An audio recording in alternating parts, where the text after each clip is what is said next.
Primeira carta de Timóteo, capítulo 3. Capítulo 3. E nós vamos conversar sobre o tema que a gente encontra nesse capítulo todo. Nós vamos olhar o capítulo inteiro, tá bom? E o tema de hoje é uma palavra fiel. Uma palavra fiel. Capítulo 3 de Timóteo, de 1 a 16. Abra a tua Bíblia, ligue a tua Bíblia. Muito bem. O nosso capítulo, ele começa da seguinte maneira. Fiel é a palavra, ou em algumas versões, fiel é esta palavra. Se alguém deseja o episcopado, excelente obra almeja. Esse é um texto relativamente conhecido quando nós vamos falar sobre a questão da liderança, né? E a gente usa esse texto, pois aí o Paulo ele trata de algumas coisas com o Timóteo.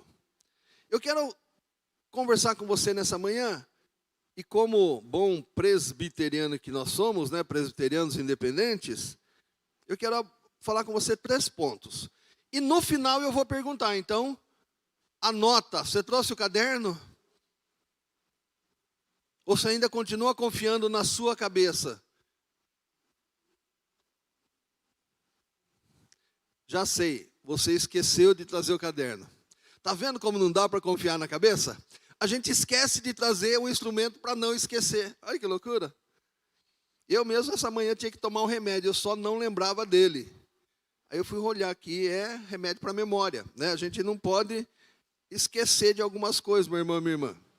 Então, se você, nós já conversamos isso, não dá para confiar na nossa memória, o nosso desafio é anotar para não esquecer. Então, o primeiro ponto é, esta palavra é fiel. Fiel.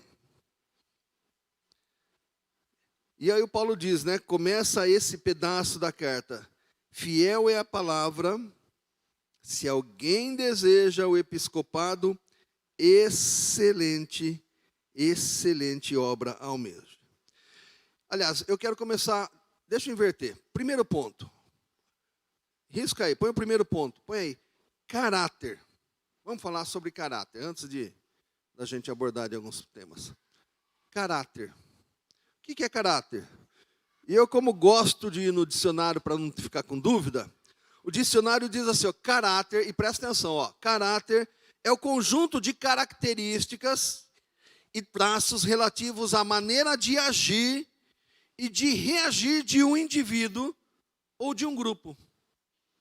É o feitio moral, é a firmeza e coerência de atitudes. Olha só o que é caráter. O caráter é o que define a personalidade e a índole de uma pessoa. Então, se a gente diz assim, fulano tem bom caráter, Beltrana tem bom caráter, ou fulano tem mau caráter, Beltrana tem mau caráter. A gente vai vendo, então, a gente diz isso por causa do comportamento dessas pessoas.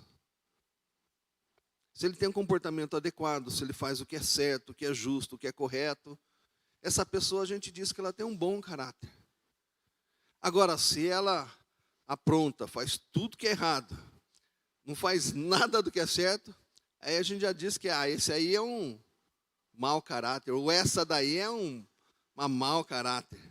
Então, o caráter, ele mostra como o indivíduo, como eu, como você, nós reagimos ou agimos diante das circunstâncias da vida. Por exemplo, quando você vê alguém derrubar uma carteira, ninguém mais está vendo, só você. Você pega a carteira e devolve, ou você pega a carteira e guarda? Isso, o que você faz e a maneira como você reage diante dessa situação, diz respeito então ao seu caráter, a maneira como você age. E aí, nós devemos acrescentar à questão do caráter, o quê? Os aspectos do cristianismo, os ensinamentos de Jesus. Então, o caráter do cristão, ele é formado, ele é definido se nós agimos de acordo com os ensinamentos de Cristo. A maneira como nós reagimos a tudo isso. Tem uma história, e ela é verídica, de um líder religioso que ele tinha um trabalho secular também, né? Além de ser um líder religioso, ele tinha um trabalho secular. Ele vai para uma cidade para trabalho, para esse trabalho secular. E ele fica hospedado num hotel. E aí, de repente, lá na atividade que ele estava fazendo, tal, as pessoas conversando com ele, falam: olha, nós vamos nos encontrar, vai ter um grupo de meninas e a gente vai lá. Vamos. E aí, no coração desse líder cristão, ele começa a pensar: será que tem alguém vendo? Será que alguém da minha cidade vai saber? Será? Ele começou a pensar nessas questões. Ele esqueceu de Deus. Ele esqueceu que Deus vê absolutamente todas as coisas. E ele então cede a esses convites. Ele não demonstra com o caráter dele, o caráter cristão que deveria ter, dizer não vamos, isso é errado. E ele cede. E ele vai então para essa festa, para esse encontro. E nessa festa, nesse encontro, o que acontece? Ele encontra lá uma moça que era da igreja dele também. Tanto o caráter de um quanto o caráter de outro, como é que responderam a essa realidade, a essa situação? Quando a gente pensa que ninguém está olhando, quando a gente acha que não tem ninguém prestando atenção na gente. Então o caráter é isso. E é disso que o Paulo está falando para o Timóteo. Não se esqueça que o Paulo está falando com o Timóteo. O Paulo está tratando com o Timóteo de algumas coisas. Dentre elas, o Timóteo é o quê? O líder daquela igreja, da igreja em Éfeso. E ele vai tratar de algumas coisas com relação à liderança que o Timóteo vai ter que tratar. Vai ter que colocar na igreja, vai ter que treinar. Então, o primeiro aspecto que é fundamental, que muitas vezes a gente acaba passando batido, é o caráter das pessoas. O caráter do cristão tem que ser um. O caráter do líder cristão, ele tem que ser, além de ter as mesmas questões do próprio povo todo, ele tem algumas coisas a mais que o Paulo vai tratar. Então, meu irmão, minha irmã, quando a gente olha para uma carta dessa, e a gente acha que não tem muita coisa, que o Paulo não trata muita coisa, mas se a gente procurar, se a gente se ajoelhar, se a gente buscar a orientação de Deus, a gente vai ver. Primeira questão é o caráter. Como é que está o seu caráter? Como é que está o meu caráter com relação às coisas que nós tratamos, que nós trabalhamos, que nós fazemos, principalmente quando a gente acha que não tem ninguém olhando. Depois que o Paulo então aborda essa questão do caráter, né? E eu queria conversar com você então essa questão do caráter. O Paulo então, eu quero focar com você nessa expressão que o Paulo usou. Esta palavra é fiel. Quando a gente olha para essa expressão, esta palavra é fiel, ou fiel é a palavra, e vai depender aí da versão que você está usando, é uma expressão muito semelhante ao capítulo 1, verso 15 que o Paulo usou. Lá no capítulo 1, verso 15, o Paulo diz o seguinte, ó: esta é uma palavra fiel e digna de toda aceitação. Essa frase é um anúncio do que ele vai dizer. Então Paulo está dizendo, presta atenção no que eu vou falar. Veja com detalhes o que eu vou dizer agora. Essa é uma palavra fiel e digna de toda aceitação. E aí então ele faz um anúncio teológico, por assim dizer, né? Cristo Jesus veio ao mundo para salvar os pecadores, dos quais eu sou o principal. Mas isso está lá no verso 15 do capítulo 1 que a gente já conversou. O Paulo usa essa mesma expressão, essa é uma palavra fiel, para dizer o quê? Ele não faz agora um anúncio teológico da profundidade que ele fez lá no capítulo 1. Que Jesus veio para salvar o pecador, né, todos os pecadores. E ainda ele diz, quem é o maior de todos? Ele, Paulo. E por que ele diz isso? Porque ele sabe, ele entende o significado da salvação em Cristo Jesus. E ele, como alguém que conheceu, que está estudando, que tem um íntimo relacionamento com Cristo, ele sabe que isso pesa muito mais sobre a própria vida dele. Por isso ele fala, o maior de todos os pecadores sou eu. Não quer dizer que ele praticava coisas erradas, né? Mas ele tinha a ideia, ele sabia desse conceito.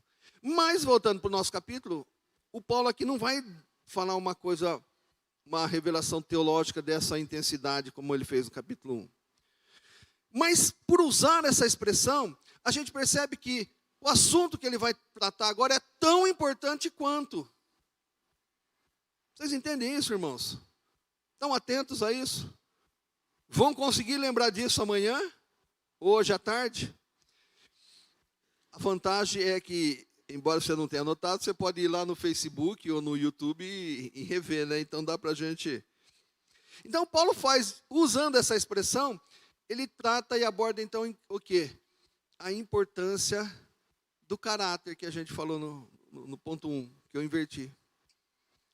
Então Paulo diz, olha, presta atenção, se alguém deseja ser líder, e ele usa a palavra aqui transliterado para o português, né, do grego é episcopo. Se alguém deseja o episcopado aí não é ser bispo. O episcopado aí é ser pastor, ser líder. Então, no Novo Testamento, a palavra bispo e pastor, ancião, presbítero, essas palavras elas traduzem, num primeiro momento, e claro que depende do contexto, a figura do pastor, do líder de uma comunidade. Então, Paulo, nesse capítulo 3 aqui, ele aborda especificamente esse assunto. Mas esse assunto não é só especificamente para a liderança, ele tem a ver com todos nós. Quem tem o dever de orar? Pastor ou a igreja? Quem? Quem tem o dever de ler a Bíblia? O pastor ou a igreja? Gostei da Vilma. A Vilma fez assim, né, Vilma? Eu, né? Quem tem o dever de anunciar a salvação em Cristo Jesus? Agora eu vou tirar do pastor, tá bom? O missionário ou a igreja? Você percebe então que todas as qualificações e funções é de todos nós? A responsabilidade é nossa, absolutamente de todos nós. Claro que nesse contexto aqui, o Paulo está tratando de algumas coisas, dando uma orientação para o Timóteo, que era o líder daquela igreja, para ele prestar atenção na formação, no treinamento daqueles que iriam ocupar na igreja de Éfeso uma posição de liderança. Então Paulo trata disso. Primeiro ele falou então do quê? Do caráter, né? Que a gente já conversou. E agora ele, nesse ponto aqui que a gente está vendo no verso 1, da fidelidade, da importância desse assunto. E aí, o que o Paulo faz? Olha na sua Bíblia aí. O que o Paulo vai fazer depois de fazer esse anúncio, de mostrar essa importância? O Paulo vai trazer uma listagem, uma lista de qualificações para o líder da igreja. Ele vai trazer uma listagem.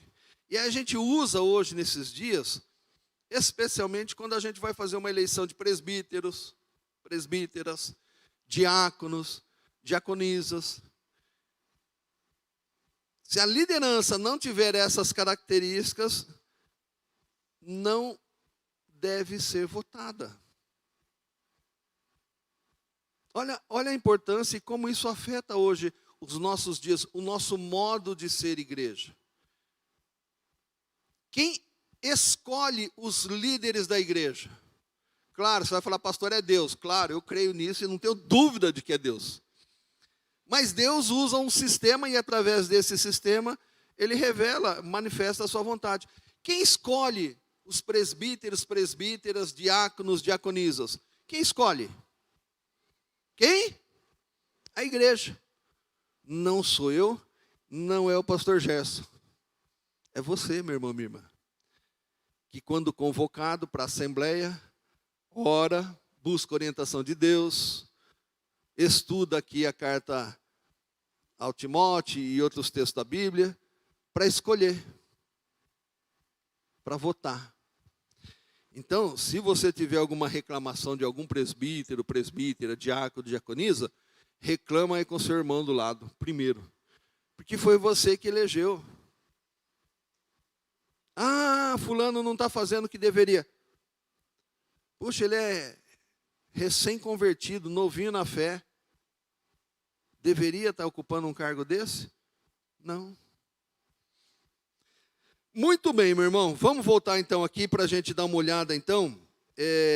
Depois de ver essa questão vamos ver algumas das orientações, algumas das questões aqui que o Paulo fala, né?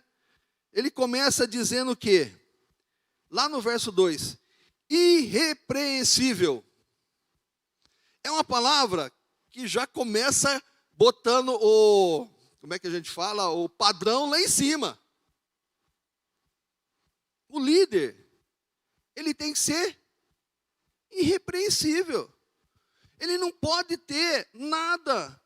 E aqui, você vai falar assim, pô, pastor, então os líderes não pecam? Claro que pecam. Os líderes são perfeitos? Claro que não são. Mas quando Paulo aborda e traz essa questão, o que a gente tem que olhar? Para que a gente tem que olhar? Para a maneira como ele é percebido, para a maneira como as pessoas o veem, o comportamento dele, as atitudes. Você tem um membro da igreja que de repente briga muito com a mulher. Demais. Você vai votar nele como presbítero, como presbítera? Tem que prestar atenção, irmão. Você vai nessa pessoa e você percebe alguns comportamentos que podem dar margem à repreensão. O que é repreensão? Quando o pastor aqui do púlpito falou, ô fulano, vamos parar de conversar um pouquinho? Isso é uma repreensão, não é? Significa que alguém em algum lugar do templo está conversando. Então ele repreende, não conversa não. Aí você vira e fala, nossa, olha só, aquela fulana, aquela senhora, aquela irmã, aquele irmão, no templo é irrepreensível. Senta, entra, ora, fica quietinha, prestando atenção, não faz as unhas, não faz anotação, não fica jogando joguinho, não fica trocando mensagem de WhatsApp. Ela está prestando atenção, ela é irrepreensível, ela não tem do que ser repreendida. Então, o Paulo, quando ele começa a falar do líder, ele já coloca lá no topo, ele começa no topo. E aí ele começa a tratar de algumas questões que a gente até poderia pensar, era da época, né? Mas parece que hoje em dia voltou algumas coisas, né? Esposo de uma só mulher. Aqui o Paulo não está falando necessariamente de adultério, tá bom, irmãos? Claro que o adultério é condenado, mas ele não está falando de adultério. Por quê? Naquela época, existia a possibilidade do quê? De alguém ter duas esposas, né? Lembrem-se que essa igreja de Éfeso, ela tinha saído da região judaica, né? O evangelismo está esparramando a mensagem de Cristo. Ela é uma igreja que não está ali na Judéia, naquela região. Ela está dentro de uma área onde o paganismo, a crença e o comportamento, ele é ditado principalmente pela cultura grega. E a cultura grega não tem nenhum problema com o quê? O indivíduo ter duas mulheres. Eu estou falando que às vezes a gente pensa nisso como um problema daquela época, mas a gente está voltando hoje à questão de indivíduos com várias esposas. É uma possibilidade, inclusive, no projeto de lei da nova família brasileira. É uma possibilidade. Esse projeto que ora avança, ora retrocede, ora que vai, ora que não vai, mas ele está aí. Ele não foi ainda refutado totalmente. nesse novo projeto aí, diz a possibilidade que a família brasileira, ela não é necessariamente agora composta por marido, mulher e filhos. Pode ser marido e filhos. Mulher, mulher e filhos. Pode ser marido, mulher, marido e filhos. Pode ser mulher, mulher, marido e filhos. Estão entendendo? É a nova possibilidade da família brasileira, se esse projeto de lei passar. Nesse novo projeto, hoje é proibido um pai se casar com uma filha, uma mãe se casar com um filho. Nesse novo projeto, já é legalmente aceito. Existe essa possibilidade. Os irmãos, então, percebam como a sociedade ela evolui em vários aspectos. Tecnologia é maravilhosa, né? Os irmãos que não vieram estão me vendo lá agora nas suas casas. E se tiver alguém no Japão querendo nos assistir às 6 da manhã, 10 da noite lá, ele pode estar assistindo. Nós evoluímos tecnologicamente falando. Mas de prática e comportamento, nós continuamos absolutamente os mesmos. Por quê? Porque o pecado, isso é o pecado. Então o apóstolo Paulo, ele vai tratar e ele vai passar todas as questões. E eu sugiro para você, leia na sua casa. Moderado, sensato, modesto, hospitaleiro, apto para ensinar. Às vezes você quer votar em alguém para ser presbítero, presbítera, diaconisa. Aí você vai lá e pergunta para ele: meu irmão, minha irmã, existe o livro de Judas na Bíblia? Aí ele vai falar, vai dar risada para você, vai falar: não existe o livro de Judas na Bíblia. E o livro de Judas, ele existe na Bíblia? Pergunto para vocês agora. Não é o Iscariotes, né? Não é do Judas Iscariotes, é outro livro. É o outro Judas, que era um nome também relativamente comum na época. E a pessoa não sabe.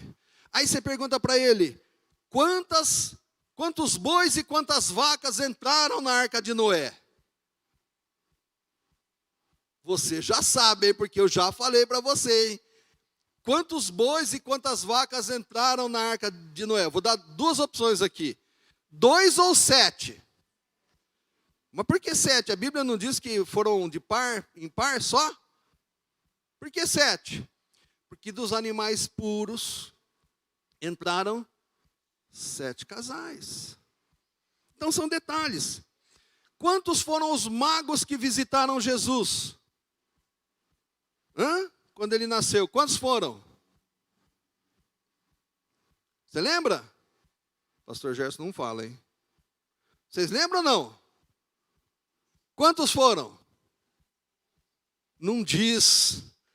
A Bíblia não diz. A Bíblia diz que levaram ouro, incenso e mirra. Levaram 3 presentes. A gente deduz que cada um levou um presente. Então a gente costuma... A tradição diz que são 3 reis magos. A gente dá até os nomes dele, né, em algum documento eclesiástico aí. Mas os evangelhos não dizem quantos foram. Pode ser que 2 tenham levado ouro, um levou incenso e outro levou mirra. Então, a gente, quando vai olhar para um líder, para um presbítero, presbítera, diácono, diaconisa, professor da escola dominical, e a gente percebe que ele não é apto para ensinar, alguma coisa de errado tem. Não dá para o professor, para o líder, saber menos que o liderado. Esse é um aspecto que diz respeito dessa relação. O líder e o liderado tem que ser crente, tem que ser fiel, tem que ter um bom comportamento, mas em alguns aspectos vai ter diferença. Então, isso está aqui. E o Paulo vai tratando de tudo isso. E ele vai falar da mulher também, vai falar dos homens, ele vai tratar de várias questões. Estão todas registradas aí, meu irmão, minha irmã. É só a gente ler, é só você ler.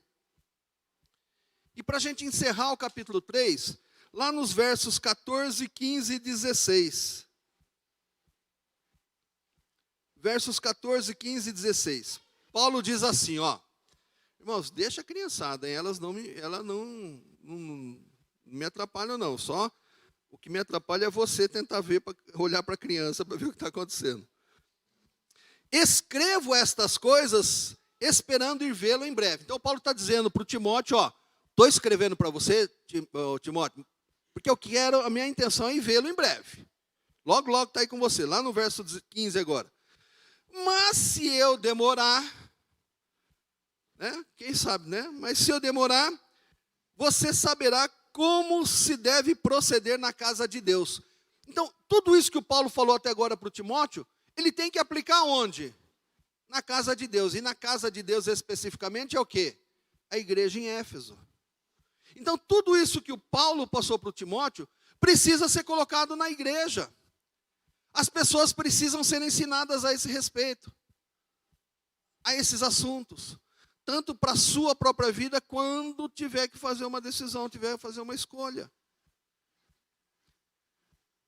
Se eu demorar, você deverá saber como proceder na casa de Deus, que é a igreja do Deus vivo, coluna e fundamento da verdade. Sem dúvida, e agora vem também ele encerra com um versículo interessante, ó. Sem dúvida, grande é o mistério da piedade. Aquele que foi manifestado na carne, foi justificado em espírito, visto pelos anjos, pregado entre os gentios, crido no mundo, recebido na glória. Esse último versículo é meio que um resumo da vida de Cristo. Você consegue enxergar isso? Consegue ver? Ele fala da encarnação, fala da ressurreição, da ascensão, da propagação do evangelho. E dizem aqui os estudiosos do grego e do Novo Testamento, que provavelmente o Paulo citou um hino que era comum lá na vida da igreja. Se não me falha a memória, nós temos um cântico que, com essa letra aqui, se não me falha a memória. Por que eu digo se não me falha a memória? Porque eu acho que ele é bem antigo. Os mais jovens talvez não conheçam. Devem ter cantado, mas provavelmente não é da época de vocês. Algum músico contemporâneo pegou essa letra e colocou uma música em cima e virou um cântico. Então, provavelmente, foi isso que o Paulo fez. Quando ele encerra esse assunto com o Timóteo, ele faz a citação, então, o quê? De um hino que provavelmente era corriqueiro era usual naquela época. E que faz um resumo do quê? Da vida de Cristo. Né? Fala da encarnação, fala da ressurreição, fala da ascensão, da pregação do evangelho, da resposta que deve ser dada e desse Cristo que um dia vai ter a vitória no final. Irmãos, a Bíblia está aí para você ler.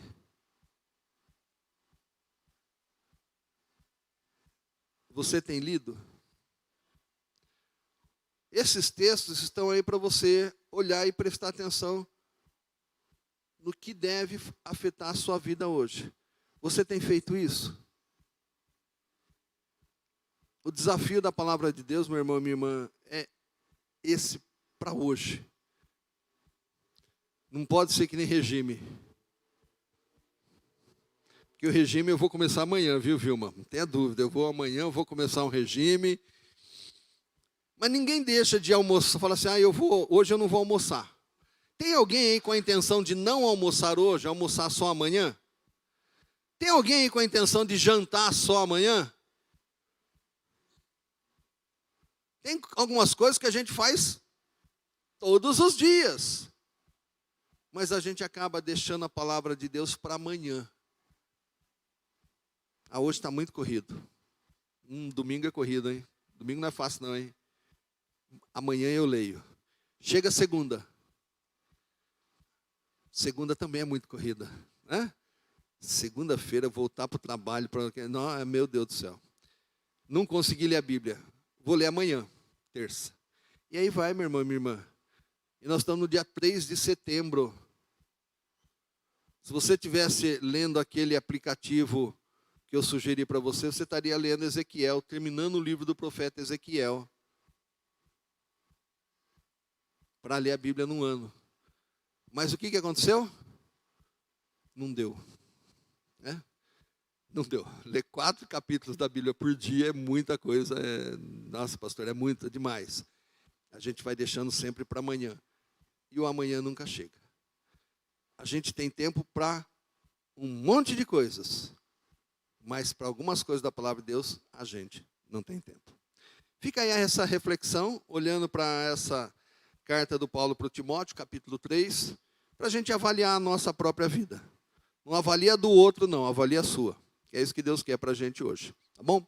Baixa tua cabeça, fecha os teus olhos, mais uma vez, vamos orar.